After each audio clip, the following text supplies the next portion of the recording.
Hey everybody, this is episode 10's review, and I thought last week's episode was sad, but not compared to this week's episode. This week's episode was very emotional. It focused on Kenny's life and his backstory. It really humanized this character, that behind that man who sought out violence for everything was actually a man who was very lost. He found a dream that he could pursue to then have that dream right in front of him crumble due to reality. So this episode really showed what moved him. And everything started from the friendship that he began with Yuri. And at the time, Yuri was the king and the coordinates titan. He gained a lot of respect for Yuri from their first encounter, because Yuri could have killed him. With that squeeze, he was a goner. But he was different. I think at that moment where Kenny thought it was all over, he started getting irrational and just started going crazy. And Yuri let him go. And not only that, Yuri bowed before him. A king bowed to him. And to Kenny's eyes is like, who is this man? And Yuri just asked for him to forgive him,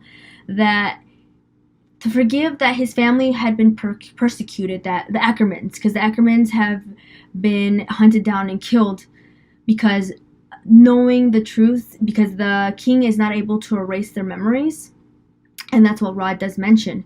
So Yuri just asked please for the forgiveness, and from that day on, Kenny followed Yuri. And because of the friendship between Yuri and Kenny, the persecution of the Ackermans stopped, which in honesty, Kenny didn't give a shit about that, and he said so. We then get the backstory of Kenny and Levi's relationship. We have Kenny going to visit his sister, Kerchel, which she was going under the alias as I think was Olympia, because having the Ackerman name was just going to cause him trouble. And that's why Levi doesn't know his last name. He only knows his first name as Levi. He goes and visits his sister to find out that his sister was dead. And Kerchel was a prostitute in that salon. I think she had died from a disease or probably STD from one of the men that had paid for her. And Levi was left there for dead, which was not her fault. She was dead, so she couldn't take care of him. But he was on the brink of starvation, and Kenny sees that and is like, "That's the only thing that you left." And he didn't have the heart to let him die there, but he also didn't have the heart to become a father to him at all, as well. So then he teaches Levi all the street smart stuff that he needs to know to live on his own. And when he knew that it came to a time that Levi was going to be okay on his own, that's when he left him, which it looked like Levi was maybe like 12 years old. And yeah, he leaves Levi. I suggest if you guys have not seen the OVA for Levi, I think it's No Regrets, do it now. It's on YouTube, just YouTube, the OVA, No Regrets, Levi. It shows Levi's whole backstory of him growing up in the underground. And it's really good, and it's a huge characterization for Levi and how he was recruited into the Survey Corps. So I highly recommend that. If you have not watched that, watch that. It's a perfect time, especially after this episode. The whole death of Kenny, that scene was so sad. I mean, I thought last week's was sad, but no, this one with, Kenny, finding out more of Kenny, that he's not just this evil man, just was really sad, and his whole motivation towards everything. And in the end, you see, I think what really got to me was the part where, Levi's like, "Who are you to my mom?"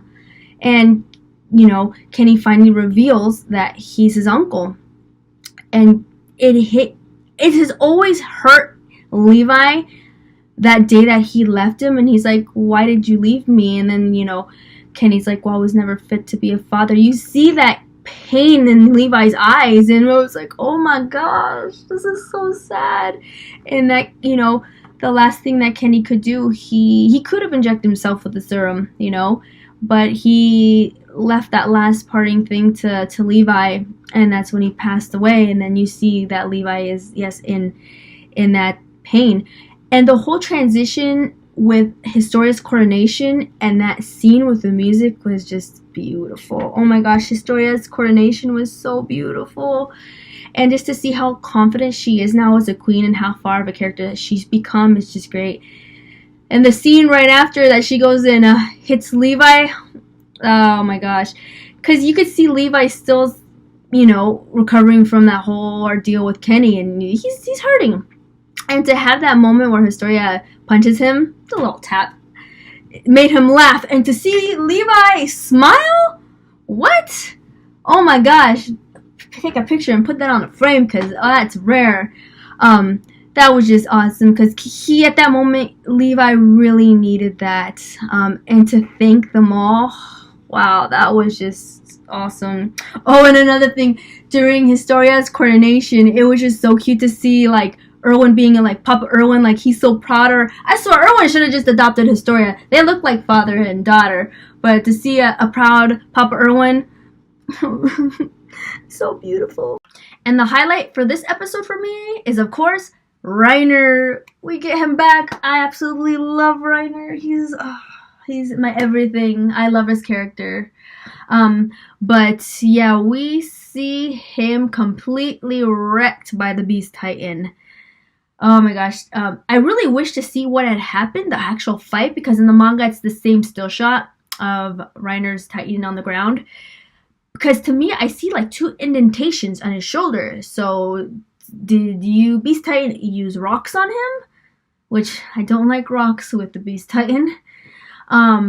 Like what happened? But yeah, he clearly pierced through Reiner's armor. So this guy is really strong. And for the enemy onlys, this new character is going to be a huge part of from now on. He's going to be a main character. And it was nice to see Bert being a bro, like always, just always behind Reiner and his back, helping him out. I really miss these characters so much, and to me, to see them back was my highlight. But I just posted, I recorded another thing, like, oh, I'm so excited for the next arc, the Return to Shinganshina arc, but I just went onto my Reiner page, and it's being shown everywhere that there's not some good news.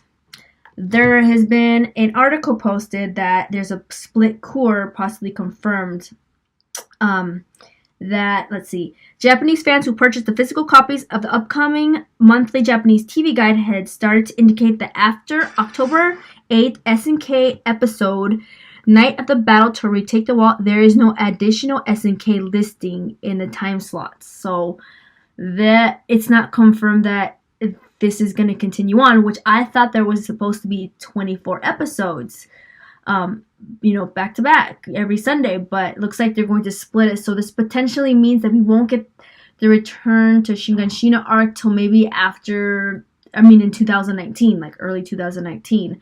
I think the Tokyo Ghoul's doing the same thing. They're doing 2 split parts, but this sucks because it's like they're just telling us this now. I had my hopes set up to seeing Reiner and the Warriors again, and yeah, no, who knows how long this will take. As long as they don't take no damn 4 years like they did to with us after season 1. That was horrible. But nah, it's not gonna be that long. But it just kind of sucks to get this news now when I'm excited to freaking see Reiner. Ugh. But anywho, whatever. Hey guys, thanks for watching my video. Give me a like to support this channel. And what were your guys' thoughts of this episode? How was it seeing the Warriors back again? Well, at least 2 of them. And to see everything animated, how was it? To like see Historia be crowned queen. And also the death of Kenny. And yeah, how'd you guys like this episode? I really liked it a lot. It was very emotional. And I'm excited for next week's episode.